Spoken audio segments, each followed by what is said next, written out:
So now we're jumping into the second part of our interview. We're going to talk about the Data Act. Yay! We received lots of questions about it.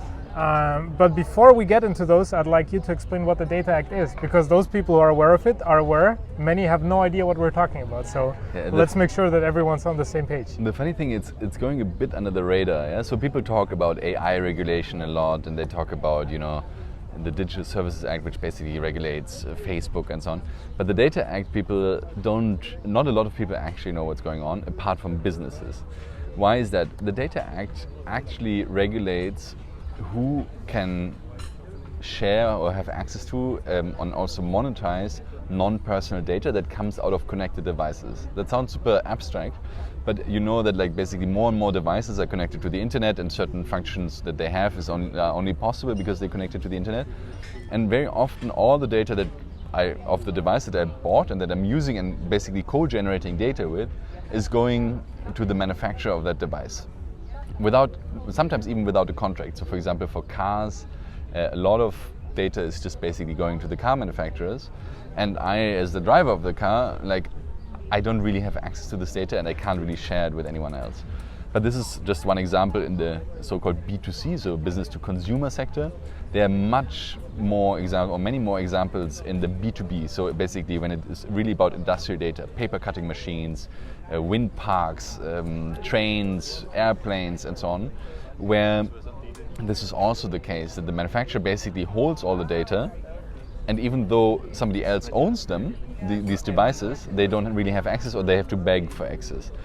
Why that is a problem from a regulatory standpoint is because only 5% of industrial data is actually used to create value, and we want this to go up to 95%.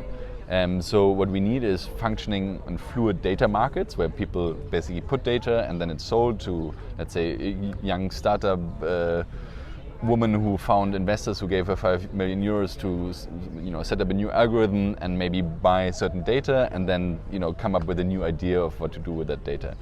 So this law, the Data Act, actually would give, in the way that the Parliament sees it, and I heavily influenced that, would give you as the owner of a device the right to access the data that your device produces, or at least shares, or sends out, and also the right to put that data on a data market if it's non-personal data. Reading a bit about the Data Act, I saw a few positions of large corporations that were saying that they fear it compromises their trade secrets, basically, the new Data Act. So what is your view on that? So what you have to do here is you have to balance a bit the interest of the manufacturer who developed the device and also put in the sensors and so on, and the property rights of the person that bought the device. Normally property rights means you get all the externalities or the economic value that your device produces because you bought it, it's yours. So now you have these two sides. And the manufacturers would basically like to just have a secret data flow out of the device to them. And the reasons that they now use to fight for that is by saying, look, I put a lot of thought into this data production, and crazy amounts of trade secrets can be come out of that. The first thing that I have to say is there's a difference between an IP and trade secrets. Yeah, what is an IP, just for the people that don't know? IP rights is intellectual property rights. You go, let's say, to a third party, an agency, and you register, hey, this is my innovation. Nobody else should be able to use it. It's a patent, like a patent. And that already basically says, this is safeguarded, nobody is allowed to copy it. And that's something that companies can do. But a trade secret is something that I, as a company, can decide myself. Yeah? So I say, hey, this is a trade secret. It has some requirements, it cannot be publicly known, but generally it's unilateral. So I can just say stuff is trade secret. So if I just say, look, whatever is a trade secret cannot be shared with the owner of a device, I make it very, very easy for companies basically to withhold all the data. If we would just write a law which says, okay, if data has trade secrets attached to it, it cannot be shared, then the whole Data Act would be actually worse than the current situation, because I would give the manufacturers the right to basically say to all the people that they negotiate with, saying I'm sorry, you can't get any data. Currently we have contractual freedom, yeah? So if you have more power as a buyer of this device, you can at least force the manufacturer to give you some data. So we would go in a worse direction. In this case, I would call it a data suppression act rather than a data act, because it achieves the exact opposite of what we want to reach. But on the other side, you also need to ensure that manufacturers still have an interest in providing certain data, providing this functionality that would then produce data. So what we are saying is, other than actually the Commission who proposed this law, I don't think as an owner of a device you should have access to all the data that's within it. Yeah, like there's no, infrared transparency that you should know everything that's happening in the device. Just the data points that are being sent out by the device should be accessible for the owner. Why? Because this gives the manufacturer the design choice to say, what kind of data am I actually going to feed out of the device? Very raw data, very complex data, because raw data sometimes can give more information about trade secrets than complex data because you make it a bit more abstract. But at times, sometimes the complex data gives more information about the trade secret. But it would be basically in the choice of the manufacturer before they sell the product to say, okay, I want this kind of level of granularity of data. And this is where I think we find a good balance. In addition, what we also say is like, look, if there's actually trade secrets attached to the data, it still needs to be shared with the owner of the device. But when the owner wants to share it with somebody else, they need to make sure that the trade secret is still protected. Mm-hmm. So we are trying to find a balance. But what I see now is a lobby war where exactly the people you just mentioned, the manufacturer lobby, and that is, the Boeings and Airbuses of this world and others, are calling all the heads of governments and like the commissioners that are working on this. Also in Parliament they tried, but they failed a bit. And saying basically, no, we need to make sure that no data that has trade secrets attached to it can be shared. Mm-hmm. And this is really a dangerous situation. I mean, yesterday we just had another negotiation round of this, the final negotiation between Parliament and the ministers. In this case, it would be the technology ministers, if you want. And yeah, we will see where it goes. But it's a very interesting fight because it will, in the end, define the whole future European data economy. It's a very crucial law, and it will make sure that we either have full data markets or that all the data will lie with the manufacturers. Since you were just mentioning the round of negotiation, where do you stand with the Data Act? When is it going to become a law? What's the status? The goal is that we finish this under the Swedish presidency, which is always a half year. So the second chamber always has a rotating presidency of the 27, always one country. Currently, we have the Swedish presidency until the end of June. And then on the 1st of July, the Spanish take over. So the Swedish presidency still would like to finish it in the negotiation with us. So we are currently in the final negotiations. Hopefully we will be done by the end of June. And then it would become or get into force, because there's always some lapse, some time period for businesses to adjust and so on.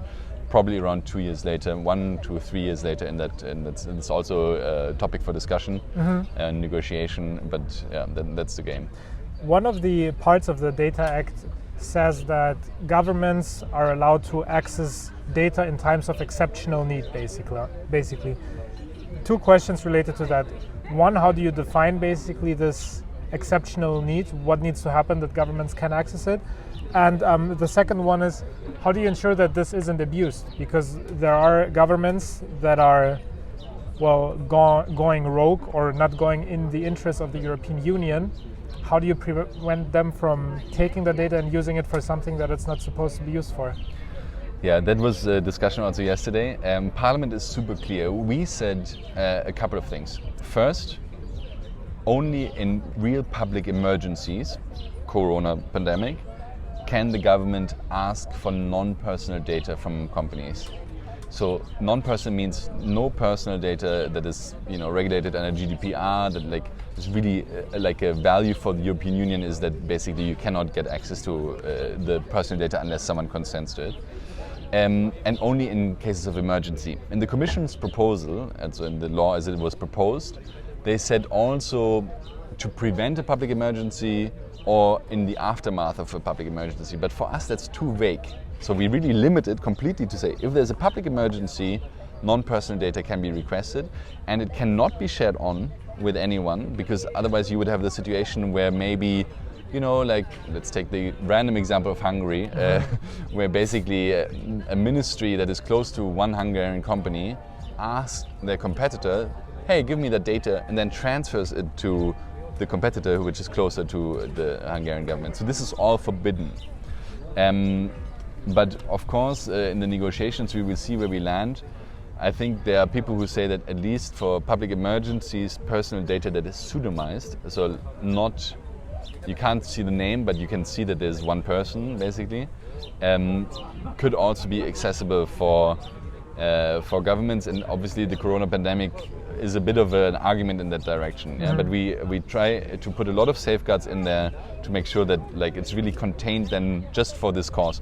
What we also say is that if we ever go to allow for non-emergencies, like non-public emergencies, we would need additional legislation. So basically you would say, if some agency needs money from companies, then you need to have a specific legislation on the national or European level, again, that regulates that, and that shouldn't be done just with the Data Act. Yeah. One part that you mentioned is extremely important for citizens, and as most of the people watching are ordinary citizens, I would like to stress it. So if you produce data, if you generate data through your device, the Data Act gives you the more power basically to own it and to use that data. Now the big question is, of course, how do you raise awareness for that? We are doing it in this interview, but are there any types of campaigns that are going to address this for citizens so they know what data they generate, how they can use it actually? I think the first step would be to really win this in the negotiations, because currently, as I said, there are really strong forces in the big manufacturers, and they have a lot of influence in the European Union, because they have influence on national governments in France, Germany and so on.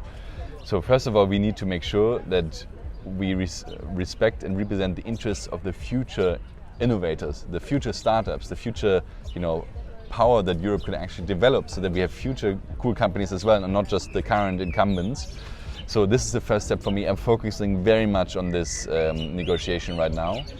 Once this is done and we have actually secured this right, I think it will develop automatically. Why?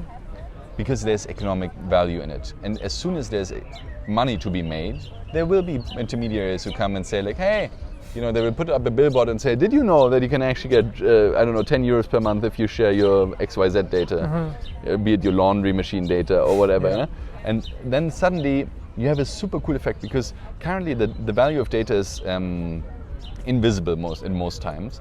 But like this, we would actually democratize the value of data, because it would be the individuals and the smaller, medium-sized companies that would actually, have the value that is generated, which would make it taxable. Yeah. So also for the public, it's good, because suddenly the value of data is localized. It's not just in the US or China.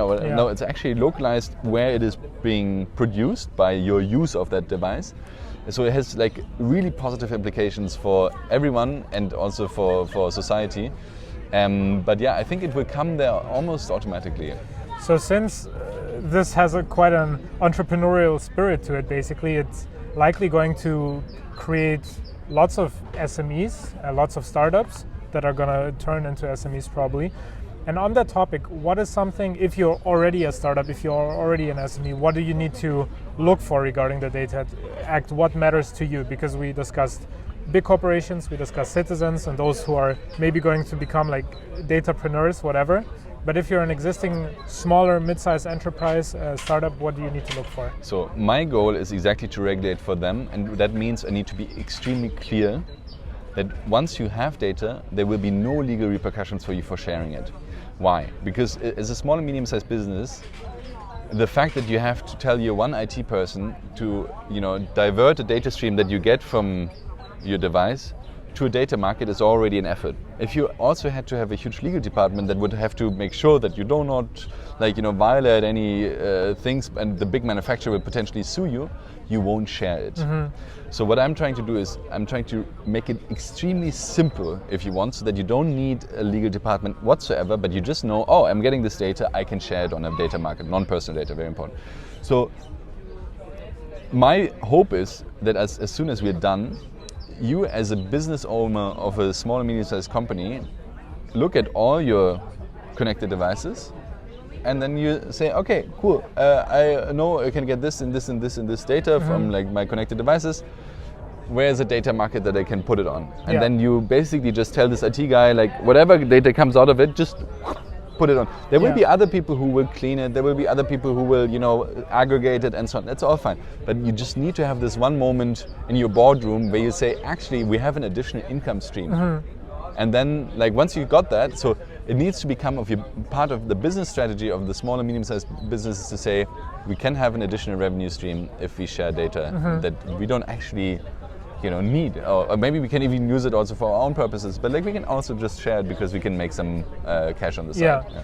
Given that we're still in a vague status, so nothing is set in stone yet, it's still in negotiation, is there something that a business, a private person should do in advance to prepare a little bit for what's to come? Can you recommend something? I mean, what would help me is if all those who actually own connected devices, and that, I mean, individuals for sure as well, but like especially, you know, small and medium-sized companies that own devices, also reach out to their politicians, be it national parliamentarians, but especially also on the European level to their parliamentarians and maybe if they can to the national governments to say, hey, actually I like this idea that we have, you know, we are co-generating this data anyways with the use of the product, like of the device. Why can't we have a share of the value that it's creating? That will make your inbox blow up a little bit probably. Yeah, but I would be happy because currently my inbox is blowing up with those who can organize themselves very well, the few big manufacturers.